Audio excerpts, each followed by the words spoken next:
Hey legends, I've just knocked off work for the day. I've got about 2 hours before kickoff, and boy do I have some decisions to make. Now I think one of the players that is on everyone's mind this week is Ponga, and look, I absolutely want him. There is a way for me to get him, but can I afford him? And that's the real question that I'm going to ask this week. And I've got a couple of scenarios that I'm looking to get your help with in about the next hour or so. So if you can leave a comment in the comment section down below for me, I will absolutely review it and have a look because I really need to make a decision. This week, I've probably made about 150 different scenarios, and these are the two that I think I'm going to roll out with. And with that in mind, let's get into it. Okay, so first up, option one. And right now, this is a more conservative option that I'm probably thinking I'm going to lean to, mostly because it allows me to fix up this center position here.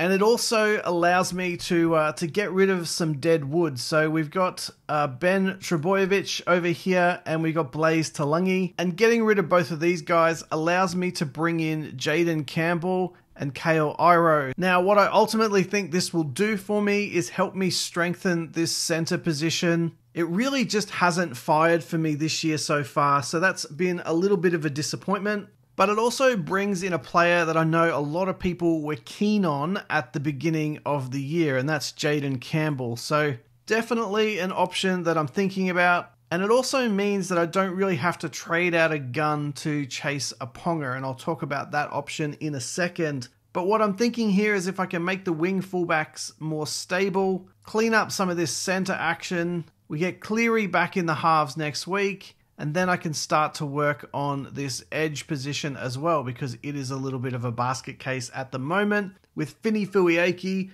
and Salmon just not hitting that top tier level.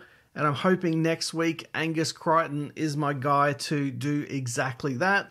It should be a relatively easy upgrade from maybe someone like a Drew Hutchison or even Jamin Salmon as well. So there's a couple of options there. And then hopefully Piakura comes back in, and I've got two decent edges that are really starting to make us a decent amount of points. Alrighty, so let's just jump over to option two. And as you can see here, we are going for Ponga in option two. Now, the only way that I can do is to offload big man here, Roger Tuivasa-Sheck.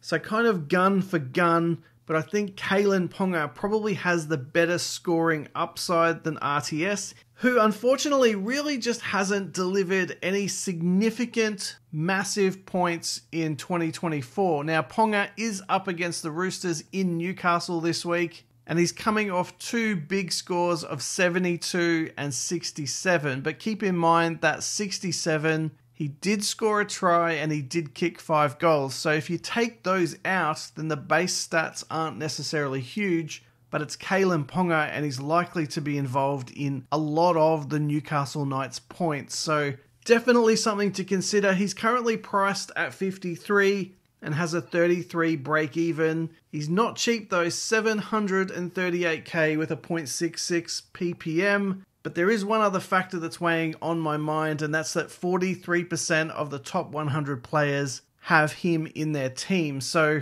he is a superstar, and I know a lot of people, including myself, want him. But I guess the key question here is how much of my team should I be looking to break up in order to get him in? Now, if we're looking to compare a Ponga versus Campbell, look, Campbell is obviously cheaper. Campbell's not kicking goals. He's probably going to average somewhere around the 45, maybe up to 50 mark. And as we roll through the season, look, Campbell is capable of getting into the maybe 650, 700k range. Whereas I think if I don't get Ponga, he could be upwards of 800k, maybe even 850k very, very quickly. So look, there's my two options. Do I go Burbo into a Jaden Campbell, or do I go RTS into a Ponga? Really keen to get your thoughts in the comment section down below on that one. Now, next week, we've also got some decisions to make here.